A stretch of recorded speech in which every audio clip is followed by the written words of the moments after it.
ধন্যবাদ সকল বন্ধুদের। তো বন্ধুরা, আশা করি ভালো আছেন সবাই। প্রতিদিনের মতন আজকে আবার একটি অন্যতম পাওয়ারফুল বান নিয়ে আপনাদের সামনে হাজির হইলাম।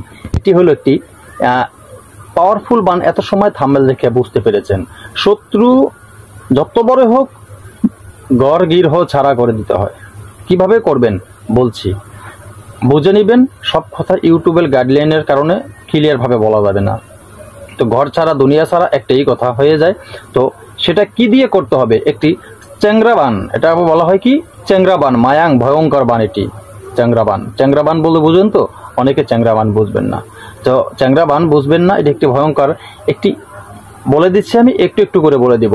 তো তার আগে বলে রাখি, যারা আমার এই চ্যানেলে নতুন এসেছেন, যারা এখনও চ্যানেলটি সাবস্ক্রাইব করেননি, তাদেরকে বলবো আমার এই চ্যানেলে নিত্য নূতন ভিডিও আমি আপলোড করে থাকি। বান বিদ্বেষণ, বশীকরণ, উচ্চটান, মারণ, বশীকরণ, এমনকি বিভিন্ন ধরনের টোটকা, গাছগাছরায়, রোগমুক্তি, সব ধরনের ভিডিও আমি আপলোড করে থাকি।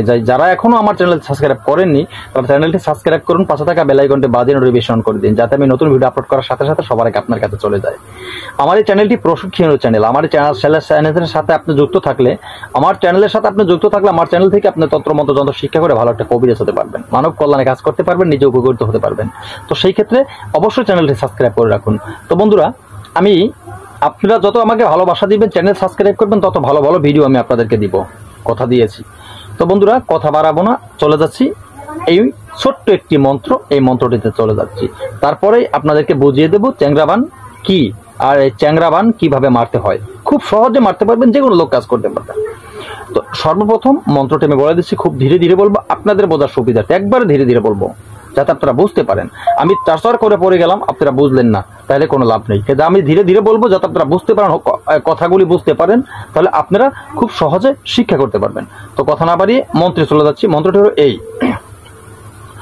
ওং আং গঙ্গা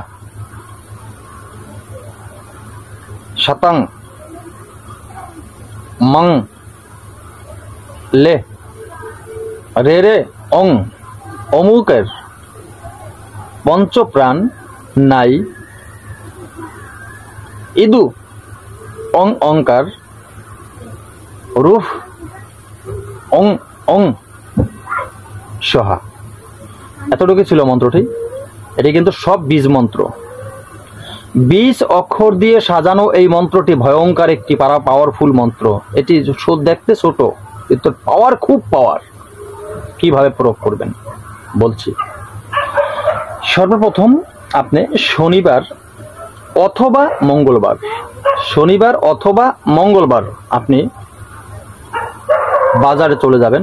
বাজার থেকে আপনি একটি চ্যাংরা মাছ আপনি সংগ্রহ করবেন। চ্যাংরা মাছ তো 3টা কাটা থাকে চ্যাংরা মাছ। এই চ্যাংরা মাছ 3টা আপনি সংগ্রহ করবেন। তো ট্যাংরা মাছ বলা হয় যাকে, ঠিক আছে? ট্যাংরা মাছ অবশ্যই বুঝবেন, কিন্তু সবাই চিনেন ট্যাংরা মাছ। সে ট্যাংরা মাছকেই চ্যাংরা মাছ বলছে। যাই হোক, আপনি একটি ট্যাংরা মাছ সংগ্রহ করবেন। তো একটি ট্যাংরা মাছ সংগ্রহ করে এনে আপনি এরপরে যেটা জোগাড় করবেন, তার আগে শত্রুর গায়ের কাপড়, তার গায়ের কাপড়, ব্যবহৃত পুরানা কাপড়, এবং তার পায়ের তলার, মনে রাখবেন, তার বাম পায়ের তলার একটু মাটি বা বালু, যাই হোক, সংগ্রহ করতে পারেন। বাম পায়ের তলার হতে হবে বালু অথচ মাটি সংগ্রহ করবেন। এরপরে আপনি ওই কাপড়, ওই বালু, 2টা কাপড়, বালুটা কাপড়ের ভিতরে দিবেন, ঠিক আছে? বালুটা কাপড়ের ভিতরে দিবেন। বালুটা কাপড়ের ভিতরে দিয়ে খুব এই যে মাছ, বালুটা কাপড়ের ভিতরে দিয়েছেন, ওই বালু আর ওই যে কাপড়টা সহ মাছের হাঁকড়ে মাছের মুখের ভিতরে ভরে দিবেন। মাছের মুখের ভিতরে ভরে দিয়ে আপনি মুখটা খুব সুন্দর করে সেলাই করে দিবেন। কি দিয়ে সেলাই করতে হবে সেই মাছের মুখ, সেটা আমি এখানে বলবো না। সেটা জানতে হলে অবশ্যই স্ক্রিনে দেওয়া নাম্বারে হোয়াটসঅ্যাপ আছে, হোয়াটসঅ্যাপে যোগাযোগ করবেন, আপনি ভয়েস দিবেন, আমি বলে দিব। কারণ এখানে দিলে এই বিষয়গুলি সবাই জেনে যাবে, সবকিছু সবার হাতে তুলে দেওয়া যায় না। তো বন্ধুরা, অবশ্যই মুখটা সেলাই করে দিয়ে তারপরে আজকের দেওয়া যে মন্ত্রটি আছে, এই যে কথা বলতেছিলাম, আরেকটু সহজ করে দেই যাতে আপনাদের আরো বুঝতে সুবিধা হবে।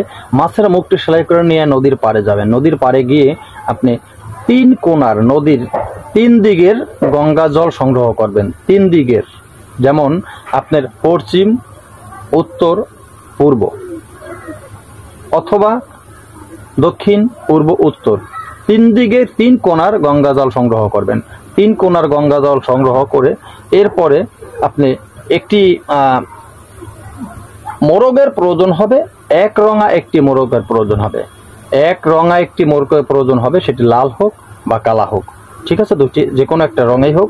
আপনি ওই মোরগটারে গোসল করাবেন গঙ্গা জল দিয়ে, তারপরে ওখানে পূজা করবেন।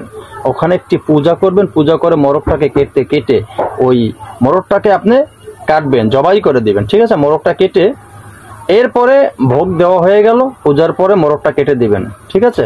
এরপরে ভোগ দেওয়া হয়ে গেল, ভোগ দেওয়া হয়ে গেলে এই যে মন্ত্রটা, এই মন্ত্রটা ওই চ্যাংড়া মাছের উপরে 108 বার পড়বেন। 108 বার পরে 108টা ফু দিয়ে চ্যাংড়া মাছটা আপনার নদীতে ছেড়ে দিয়ে চলে আসবেন। কাজ শেষ। আপনার সময় মাত্র 24 ঘন্টায় রেজাল্ট পেয়ে যাবেন। আপনারা পাওয়ারফুল কাজ করে দেখুন, সুফল হাতে নাতে পেয়ে যাবেন। ধন্যবাদ সবাইকে। নতুন ভিডিও নিয়ে আসার আগ পর্যন্ত ভালো থাকবেন সবাই।